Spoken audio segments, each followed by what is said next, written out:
In the name of God, Father, Son, and Holy Spirit. Amen. Please be seated.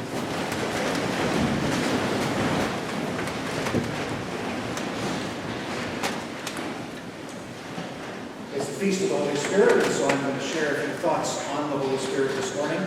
I'm going to try to keep it as contained as I can. Sermon length, which is ironic because the point of the sermon is that the Spirit is bigger than we think. So now that I've given you the Cole's notes, we'll take our time getting there. The Gospel reading talks about how the disciples will do greater things than Jesus because the Spirit will be in them, just as the Spirit was in Jesus. And so as God was one with the Father, and the Father was one with Jesus, so Jesus is in the disciples, and the disciples are in Jesus, and the Holy Spirit will come, and it will all be part of this great oneness of being, so that the disciples will do the things that Jesus did, and will do even greater things. And so we've been carrying this story as the Christian faith ever since. We have this statement of Jesus himself saying we're going to be better than Jesus in some way. And it doesn't sit right because, Jesus is kind of up there and we're kind of down here, and how can that possibly make any sense?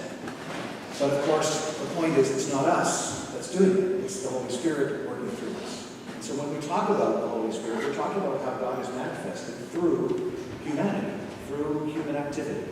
And that there's this idea that in certain kinds of human activities and in certain human communities, God's power or presence becomes active in a way so that the activities have a power and an impact that they could not have on their own.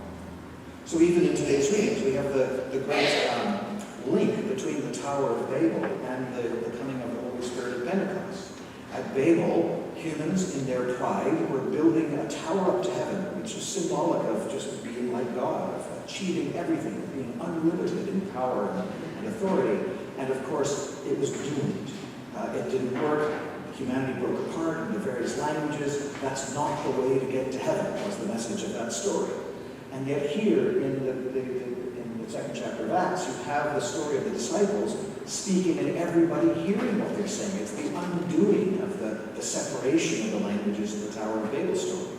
So the message could not be clearer that what humans cannot achieve through pride, the Holy Spirit does achieve when it works through humanity.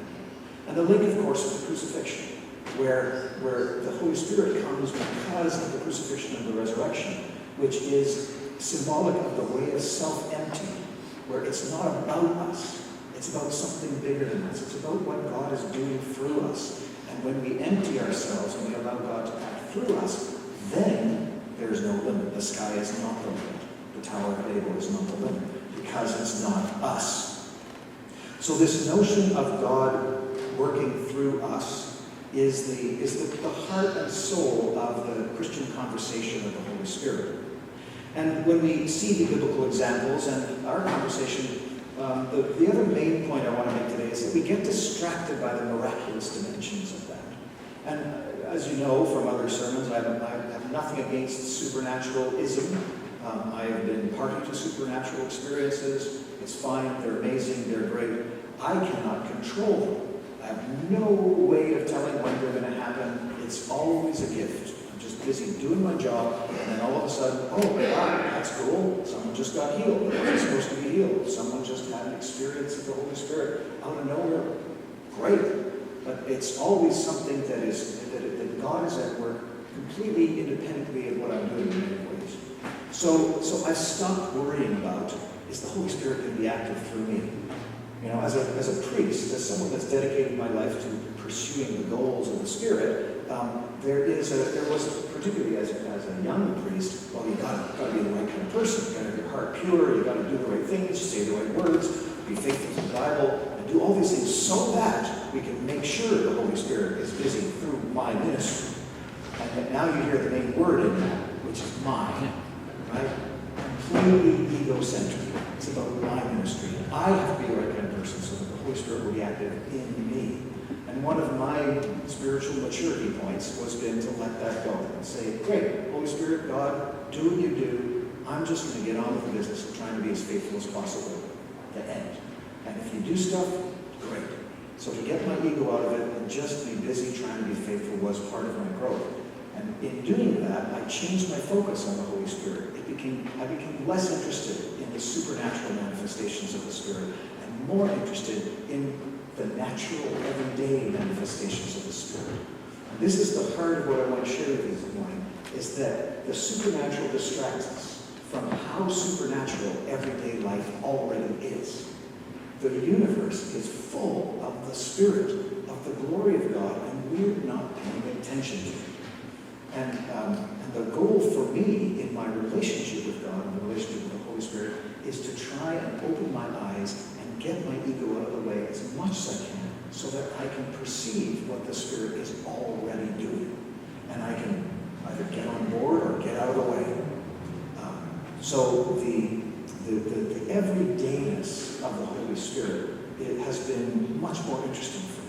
So how does the Holy Spirit manifest, if not in tongues of fire and speaking in tongues and magical healings and so forth? Some thoughts for me, where does creativity come from? Where does human creativity come from? There was a certain point when I realized that when I'm writing a piece of music, I don't know how that works. I don't sit down and put in a bunch of time and coordinate some notes until they sound good. Usually it just comes, unbidden, into my mind from somewhere. And so for me, that's one of the ways that the Holy Spirit is active in my life. It's a gift. That human creativity, that co-creating with God, is a work of the Holy Spirit through me. And it's as mundane as, it's a nice tune, I should write that. So we just let it happen. There are other ways of human creativity, and this is something that I don't have time to nuance it as much as I'd like, but scientific discoveries, where do they come from? You know, the vaccine, the polio vaccine, where did that come from, right? And for me, it's a work of the Spirit. The mistake of secular culture is to disconnect that human ingenuity and the scientific drive and the discovery of the way that nature works from the spiritual heart of it, which is the openness to what God is doing in co-creating with us. And so when we do that, we create a new label, and things go wrong. The development of technology without a spiritual basis gives us Facebook, for example. So that there's this incredible hubris at the heart of that corporation which says, what could possibly go wrong? Everybody getting a megaphone on the earth? Perfect. What could possibly be wrong with that? And so there's that hubris, that human centrism, and of course the egocentrism of the tech startup CEOs and so forth, that get in the way.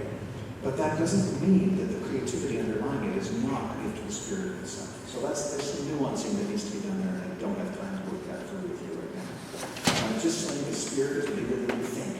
The Spirit is not just present in those miraculous manifestations that we run across if we're so lucky to have experienced those in our life. It's also in the gift of forgiveness, for example. How is it that some people find in their heart to forgive wrongs done to them? It's a work of the Spirit. And it's as simple as, I forgive you. So you can, if you're not looking, you'll miss it. Say, oh, what a good person. You forgave. That's a great thing. And you're missing the work of God in and through the heart of that person.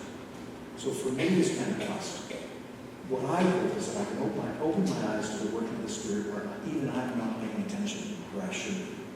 And one of the ways is through you, that if I only had the eyes, I would see flames of fire over each one of your heads. Because the Spirit is there. And if I'm grumpy at you, it's just because I'm missing it. Not that I'm grumpy at you, I love you guys. But the point is, if only we had the eyes to see each other that way, then we would see ourselves as God sees us, as bearers of the Spirit, as rooted in the Spirit, as manifestations of the Spirit. And as we gather as the faithful community, just trying to be the best we can be, and be open to whatever it is that God is doing in us, through us, among us, then the Spirit is active and alive, and will do, as the prayer says, more than we can ask or imagine. In the name of the Father, the Son, and the Holy Spirit. Amen.